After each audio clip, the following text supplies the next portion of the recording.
Hello दोस्तों, स्वागत है हमारे यूट्यूब चैनल मैथ इजी में। तो कैसे हैं आप सब लोग? उम्मीद करता हूँ आप सब लोग अच्छे होंगे।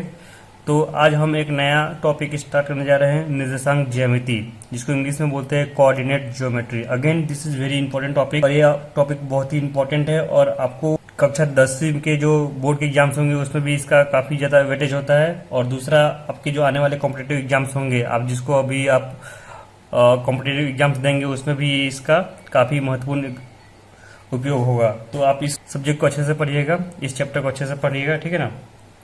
तो चलिए देखते हैं इसमें होता क्या है। बेसिकली निर्देशांक ज्यामिति होता क्या है, ठीक। इसमें हम बेसिकली यही पढ़ेंगे कि अगर आपको निर्देशांक यानी कि कोऑर्डिनेट दे देगा किसी बिंदु का, तो बेसिकली अपने को दो बिंदु दे देगा, उसका बीच का दूरी निकालना है। दो बिंदु ग्राफ पेपर पर अलग अलग जगह पे है तो उसका दूरी कैसे निकालेंगे, कोऑर्डिनेट ज्योमेट्री यानी निर्देशांक ज्यामिति के हिसाब से, ठीक है ना।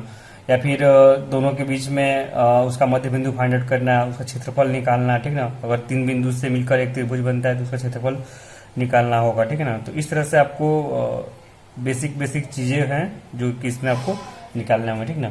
तो सबसे पहले हम देखते हैं कि जो ग्राफ पेपर होगा अपना, उसके अंदर जो निर्देशांक होता है वो होता क्या है, निर्देशांक का मतलब क्या है, ठीक है। तो निर्देशांक का मतलब हो गया कि एक्स कोमा वाई, इस तरह से उसको हम डिनोट करते हैं, ठीक ना। एक्स कोमा वाई, तो जहां पे एक्स क्या होता है आपका, वो होता है एक्स, एक्स को बोलते हैं एक्स निर्देशांक, वाई को बोलते हैं वाई निर्देशांक, ठीक है ना। इंग्लिश में बोलते हैं एब्सिसा और वाई को बोलते हैं ऑर्डिनेट, ठीक है ना। तो मैं यहाँ पे लिख देता हूँ, जहाँ पे ये हो गया आपका निर्देशांक, ये क्या है आपका, ये हो गया निर्देशांक, है ना। ये आपका निर्देशांक हो गया, इसमें हम एक्स को बोलेंगे एक्स निर्देशांक, ठीक ना, एक्स निर्देशांक, ठीक है। या इसको हम ये भी बोल सकते हैं, क्या, भुज बोलते हैं, भुज, भुज, ठीक है ना। इंग्लिश में बोलते हैं एब्सिसा, एब्सिसा, ठीक है ना। और वाई को हम बोलते हैं वाई निर्देशांक, ठीक है ना। या इसको हम ये भी बोलते हैं कोटि, हिंदी में बोलते हैं कोटि, या ऑर्डिनेट, इंग्लिश में बोलते हैं ऑर्डिनेट, ठीक है। तो इस तरह से ये निर्देशांक का मतलब हो गया कि कोई भी ग्राफ आपको दिया जाएगा तो उसमें किसी बिंदु को दर्शाने के लिए हमें निर्देशांक का उपयोग करते हैं, ठीक है ना। तो मान लीजिए कि कोई ग्राफ दिया गया आपको, दोस्तों मैं यहाँ पे एक एक्सिस ले रहा हूँ, ठीक है ना। ये अपना हो गया एक्स अक्ष, x dash, y, y dash हो गया, ठीक है ना। तो अब देखिए, मान लीजिए कि किसी बिंदु है, एक बिंदु है इस जगह पे, ठीक ना। इस बिंदु को मैंने नाम दे दिया ए, इसको बी नाम दे दिया, ठीक है। इसका जो कोऑर्डिनेट है यानी निर्देशांक है वो 0,0 है, ठीक है। और इसका मैंने दे दिया 36,15 दे दिया, ठीक है, ऐसे मान लिया। तो देखिए, अब ये 0,0 यानी ये जो बिंदु है वो यहीं पे ओरिजिन पे ही है, उद्गम बिंदु पे ही, तो इसका यहीं पे होगा अपन। और देखिए ये जो बी जो पॉइंट दिया गया है बिंदु, ये क्या है, इसका 36,15। तो जो 36 होगा पहला, वो क्या है आपको दर्शाएगा, वो एक्स निर्देशांक को दर्शाएगा, यानी कि एब्सिसा। यानी कि ये जो 36 है बेसिकली क्या है, एक्स एक्सिस पे दूरी बताएगा, ठीक ना। तो एक्स एक्सिस पे 36 चलेंगे तो मान लो कि यहाँ पे आ रहा है, ठीक है, ये आपका 36 हो गया, ठीक है। यानी ये जो दूरी होगा आपका, ये यहाँ से ये 36 होगा, ठीक है। और ये जो है 15, ये वाई एक्सिस की दूरी बताएगा कि ये जो है वाई से कितना ऊपर गया है। तो ये बेसिकली ये वाला जो होगा ये 15 होगा, ठीक ना। तो 36,15 यानी कि एक्स अक्ष पे 36 है और वाई अक्ष पे 15 है, ठीक ना। ये 0,0 यानी कि एक्स पे भी 0 है, वाई पे भी 0 है, ठीक ना। तो अब देखिए, अगर दो पॉइंट है अपने पास, ठीक है ना, तो इसको क्या कर सकते हैं अपन, इसके बीच का दूरी निकालने के लिए बोल सकता है अपने को, ठीक ना। तो मान लीजिए कि दोनों को मैंने मिला दिया, ठीक है। तो अगर हमको ए और बी के बीच की दूरी निकालना है तो इसका एक फार्मूला होता है, ठीक ना। तो चलिए देखते हैं उस फार्मूला को क्या होता है, ठीक है। तो वो जो फार्मूला होता है अपना, वो उसको बोलते हैं दूरी सूत्र। क्या बोलते हैं, दूरी सूत्र, जिसको इंग्लिश में बोलते हैं डिस्टेंस फार्मूला। डिस्टेंस मतलब होता है दूरी और फार्मूला मतलब होता है सूत्र, डिस्टेंस फार्मूला, ठीक है। तो देखिए, इसका हम दूरी निकालेंगे ए और बी का बीच का। पहले एक बेसिक जो जनरलाइज कंसेप्ट होता है उसको देख लेते हैं, ठीक है। मान लीजिए कि आपको दो पॉइंट दिया गया है पी और क्यू, ठीक है। तो जो दो और बिंदु पी और क्यू दिए गए हैं वो इस तरह से अवस्थित हैं ग्राफ पे। मान लेते हैं अपना एक्स ए, वाई एक्सिस हो गया, ठीक है, एक्स एक्सिस हो गया, इधर एक्स डैश, ऊपर वाई, नीचे वाई डैश। तो मान लेते दो बिंदु दिया गया पी, ये है पी, पी का जो दो निर्देशांक है, कोऑर्डिनेट जिसको बोलते हैं, वो है x1 y1, और एक है q, उसका निर्देशांक दिया गया है x2 y2, ठीक ना। अब ये दो बिंदु दिया गया है, तो दोनों बिंदु को जब मिलाएगा तो एक मिलेगा आपको रेखा, ठीक है। तो अगर आपसे कोई पूछे कि ये जो दो पॉइंट है P और Q, उनके बीच का दूरी क्या होगा, ठीक है ना। तो इसके लिए एक फॉर्मूला होता है, PQ दूरी क्या हो जाएगा आपका, PQ दूरी हो जाएगा under root x2 minus x1, x2 minus x1 का whole square plus y2 minus y1, y2 minus y1 का होल स्क्वायर। ये आपका हो गया दूरी का सूत्र, ठीक है। तो इस तरह से अगर दो बिंदु आपको दे दिया गया हो, ठीक ना, और दोनों का निर्देशांक आपको पता हो, तो उनके बीच का जो दूरी होगा उसका निकालने का फॉर्मूला क्या होगा, हमेशा एक को मान लेंगे x1 y1 और दूसरे को मान लेंगे x2 y2, x2 minus x1 का whole square plus y2 minus y1 का होल स्क्वायर, फिर अंडर रूट ले लेंगे उसका। तो उससे क्या आएगा, उससे जो मान आएगा वो दो बिंदु के बीच का दूरी होगा, ठीक है ना। और हमेशा याद रखना कि देखिए अभी जैसे रूट जब हटेगा तो दो आता है, प्लस माइनस दोनों आता है ना। जैसे रूट 4 कीजिएगा तो कितना आएगा, प्लस माइनस 2 आएगा। तो हमेशा दूरी क्या होगी, धनात्मक होगी, पॉजिटिव लेंगे, हमेशा दूरी को धनात्मक ही लेंगे यहाँ पर, ठीक है ना, क्योंकि दूरी नेगेटिव नहीं हो सकती कभी भी, दूरी कभी भी ऋण नहीं होगा, ऋणात्मक नहीं होगा, हमेशा धनात्मक होगा, ठीक है। तो ये आपको ये बात ध्यान रखना है, ठीक है। तो अब इस एग्जाम्पल देखते हैं क्या होगा, ए और बी की दूरी क्या होता है। ए बी क्या हो जाएगा आपका, ए बी आपका हो जाएगा अंडर रूट ऑफ, क्या हो रहा था, इसको मैंने मान लिया x1 y1, इसको मैंने मान लिया x2 y2, ठीक है। तो क्या होगा, x2 माइनस x1 का होल स्क्वायर, तो x2 कितना दिया 36 माइनस x1 दिया गया 0 का whole square plus y2 minus y1, तो y2 15 दिया गया है माइनस y1 0 का होल स्क्वायर। आगे क्या आएगा, ये 36 में से 0 का 0, यानी 36 का स्क्वायर, सॉरी 36 में से 0 गया तो 36 बचेगा आपका 0 का स्क्वायर, और प्लस 15 में 0 का 15 बचेगा, 15 का वर्ग, ठीक है। तो आपका कितना आ जाएगा, ये 36 का और कितना होगा, इसको आएगा 1296, और 15 का वर्ग आपका आएगा 225, दोनों को ऐड कीजिएगा तो कितना आएगा आपका, आएगा 1521, ठीक है। और इसका अंडर रूट कितना आएगा 39, ठीक है। तो ये आपका आंसर आ गया, यानी ये दोनों के बीच का दूरी जो होगा वो 39 होगा, ठीक है। अब वो अगर ये मीटर में दिया हुआ तो 39 मीटर में आएगा, किलोमीटर में दिया तो किलोमीटर में आएगा, ठीक है। तो इस तरह से आपका ये दूरी निकालना है, ठीक है। इसी में आपको कह देगा एक और, मतलब कि इसी में एक कंसेप्ट होता है कि अगर कोई बिंदु दिया गया है, उसकी ओरिजिन से दूरी कितनी होगी, ठीक ना। ओरिजिन मतलब कि मूल बिंदु से दूरी कितनी होगी, ठीक ना। जैसे कि आपको इसी में दे दिया, बिंदु दे दिया आपको P मान लेते हैं, ये है x, y, ठीक है। इसकी दूरी ओरिजिन से बोल रहा है, मूल बिंदु से, तो मूल बिंदु ये है अपना, तो ये दूरी बोल रहा निकालेंगे, ये कितना होगा, ठीक है ना। ये अपना हो गया ओरिजिन 0, 0, तो इसका कितना आएगा, ये इसको मान लेते O मान लेते, तो OQ कितना आपका आएगा, OP वो आएगा अंडर रूट ऑफ क्या था, x1 minus x2 minus x1 का होल स्क्वायर, यानी कि कोई भी लेने का, यहाँ से इधर घटाते जाने का बस, x माइनस 0 यानी x का स्क्वायर, और y माइनस 0 यानी कि y का स्क्वायर। तो ये आपको ध्यान रखना है कि अगर कभी भी मूल बिंदु से दूरी बोले ना, ये है बिंदु P की मूल बिंदु से दूरी, ठीक है ना। तो कभी भी मूल बिंदु से कोई बिंदु का उसका मूल बिंदु से दूरी पूछे तो डायरेक्टली क्या करने का, वो जो मूल दिया हो उसका स्क्वायर कर देने का, बस उसका अंडर रूट ले लेने का, यानी x का स्क्वायर प्लस y का स्क्वायर का अंडर रूट ले लेने का, ठीक है। तो एक ठीक है। अब जो इसमें अगला कंसेप्ट है हमारा वो है विभाजन सूत्र, जिसको बोलते हैं सेक्शन फॉर्मूला। ठीक है, तो इसमें क्या होगा कि आपको एक रेखा दी जाएगी, ठीक है ना। उस रेखा पे मान लीजिए कि दिया है अपने को, मान लीजिए कि दो बिंदु दिए गए ए और बी, ठीक है ना।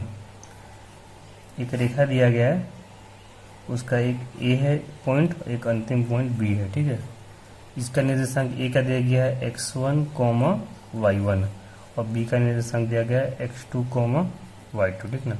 एक बिंदु है P, मान लेते कहीं P है इधर पे P। अब P के साथ क्या है कि ये जो दो रेखाएं हैं उनको m:1 यानी कि m1 मान लें कि m1 और m2 में विभाजित करता है, ठीक है ना। m2 में विभाजित करता है, ठीक ना। तो अब हमको बोल रहा है कि P का निर्देशांक निकालना है, ठीक है ना। अब हमको P का निर्देशांक निकालना है, यानी क्या किया गया है कि अपने को एक रेखा दिया गया है, उसके दोनों एंड पॉइंट पे का निर्देशांक दे दिया गया, ठीक ना। एंड पॉइंट क्या है, ए और बी है। ए का निर्देशांक x1 और y1 पता है, और एंड पॉइंट बी का निर्देशांक x2 और y2 हमें पता है, ठीक ना।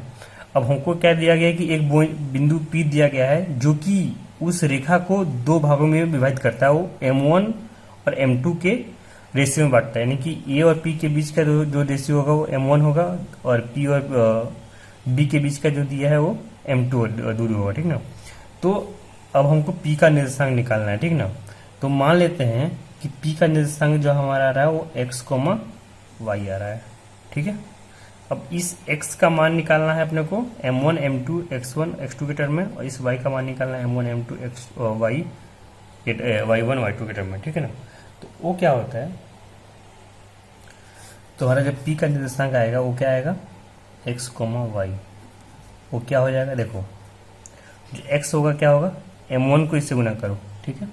तो क्या आएगा m1 x2 प्लस m2 को इससे गुना करो, तो क्या आएगा m2 x1 divided by m1 plus m2, ठीक है। ये हो गया। चलो y का लिखते हैं, y के लिए क्या करेंगे, m1 को y2 से गुना करते हैं, ठीक है। तो ये m1 y2, m2 को y1 से गुना करते हैं m2 y1 और बटा में m1 प्लस m2, ठीक है। तो ये हो जाएगा आपका P का निर्देशांक, ठीक है। तो इस तरह से एक, इसको रटने की जरूरत नहीं है। देखो क्या करना है हमको, देखो इसमें दिया क्या क्या है वे समझ लेते हैं। देखिए विभाजन सूत्र में होता क्या है कि हमको एक रेखाखंड दिया गया है AB, ठीक है। उसमें A और B का निर्देशांक ऑलरेडी हमको पता है, x1, y1 A का है और B का है x2, y2, ठीक ना। अब एक्चुअली एक बिंदु P दिया गया है जो कि इस रेखाखंड को दो भागों में विभाजित करती है, ठीक ना। वो m1 अनुपात m2 में विभाजित करती है, ठीक ना, आंतरिक विभाजित करती है, ठीक ना। दो तरह के विभाजित होता है, एक आंतरिक होता है, एक बाहरी, मतलब कि बाह्य रूप से होता है, ठीक ना। तो आंतरिक में क्या होता है कि इंटरनल हो गया, और बाह्य रूप से जो होगा वो AB के बाहर होगा, या तो इस साइड में होगा या तो इस साइड में होगा, ठीक ना। तो फिलहाल हमें आंतरिक ही देखना है इसमें, ठीक है ना। तो आंतरिक विभाजित करता है m1 इस टू m2 के रेशियो में, ठीक है ना।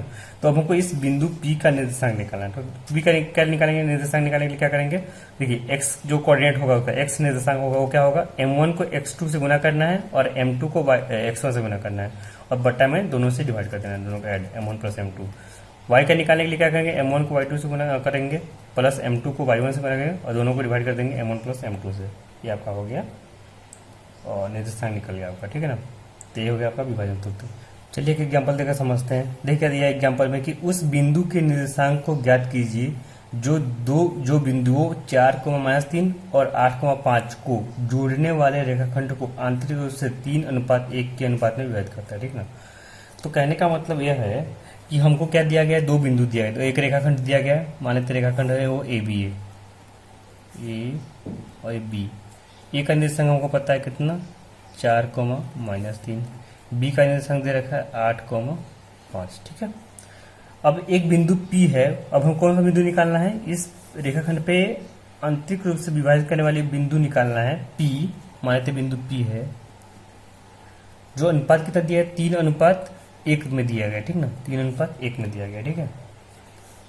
तो मान लिया कि एक आंतरिक रूप से विभाजन करने वाली रेखा बिंदु P है जो कि इस रेखाखंड को 3:1 में विभाजित करती है, ठीक ना। तो इस P का निर्देशांक क्या होगा, ठीक ना, x, y मान लिया मैंने, ठीक ना। ये हमको निकालना है, ठीक ना। तो इसमें x क्या हो जाएगा आपका, देखो डायरेक्टली निकालते हैं। फॉर्मूला रटने की जरूरत नहीं है कि m1 को इससे गुना करो, m2 को इससे मानो, ऐसा कुछ नहीं, बस तरीका देखो। ये 3 है ना, तो हमें x निकालना है, तो दोनों का x लेंगे। तो पहले 3 को लेंगे, 3 को इसे गुना करो तो कितना आएगा, 3 8 3 इंटू 8, ठीक है, प्लस 1 को इधर से गुना करो तो 1 इंटू 4, बट्टा में क्या करेंगे, दोनों का m1 प्लस m2 होता है ना, तो 3 प्लस 1, देखिए 8 चौक सॉरी 8 3 का 24, और 1 इंटू 4 कितना आ जाएगा, 4 हो जाएगा, 3 और 1 4, तो 24 4 28 बटा 4 यानी कि 7 आएगा, ठीक है। दूसरा y कोऑर्डिनेट क्या आएगा, y निर्देशांक कितना आएगा, तो देखो y के लिए क्या करेंगे, 3 को y कर लेंगे, y से गुना करेंगे, तो 3 को 5 से गुना करेंगे, तो 3 इंटू 5 प्लस 1 को इसके गुना करेंगे -3 से, तो 1 इंटू -3, ठीक है। डिवाइड बाय दोनों का सम लेंगे, m1 प्लस m2, तो 3 प्लस 1, नीचे तो 4 आ गया, ऊपर देखिए 5 3 15, यहाँ देखिए प्लस यहाँ माइनस है तो माइनस आएगा, 1 को 3 से मिलाएगा तो 3 आएगा, ठीक है। 15 में से 3 गया तो 12 बटा 4 यानी कि 3, ठीक है। तो आपका जो p का निर्देशांक क्या आ गया, तो जो रिक्वायर्ड बिंदु है जो हमें चाहिए वो क्या आएगा, p x, y में कितना आ गया 7,3। तो इस तरह से आपको मतलब कि एग्जाम में क्वेश्चन आएंगे, ठीक है ना। ये एक रेखाखंड है, उसके 2 बिंदु दिए गए, अंतर बिंदु दिया गया, उसको फिर एक बिंदु P है या कोई बिंदु है, उसको किसी अनुपात में विभाजित कर रही है, आंतरिक रूप से या बाह्य रूप से। जनरली आपको क्वेश्चन आंतरिक रूप से आएगा, इनके अंदर ही रहेगा बिंदु P, ठीक है ना। उसके बाद उसका आपको निर्देशांक निकालना है कि उसका निर्देशांक क्या आएगा, ठीक है। उसी में एक स्पेशल केस आ जाएगा आपका, एक विशेष स्थिति बोलते हैं, विशिष्ट स्थिति, यानी इसका बोलेंगे स्पेशल केस है आपका, ठीक है ना, स्पेशल केस। तो स्पेशल केस में क्या है आपका, यहाँ पे जो बिंदु दिया गया था अपना, मान लेते हैं अपना a है x1 y1, ये b है x2 y2, ठीक है ना। तो अब जो बिंदु P विभाजित कर रहा है वो हमेशा क्या है, मिड पॉइंट है, मध्य बिंदु है, ठीक है ना। P क्या है, मध्य बिंदु है, ठीक है। तो जब मध्य बिंदु होगा तो रेशियो कितना होगा, 1:1 होगा, है ना। तो जब P मध्य बिंदु होगा, ठीक है ना, तो मध्य बिंदु का निर्देशांक क्या हो जाएगा आपका, सीधा डायरेक्टली लिख सकते हैं यहाँ से, मध्य बिंदु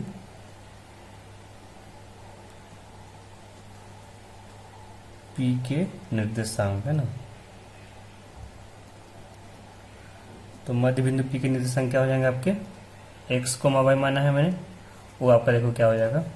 तो x क्या होगा, सीधा x1 और x2 दोनों को जोड़ दो बटा 2, और y जो निर्देशांक होगा क्या होगा, दोनों को जोड़ दो, y1 प्लस y2 बटा 2। तो ये आपको याद रखना है।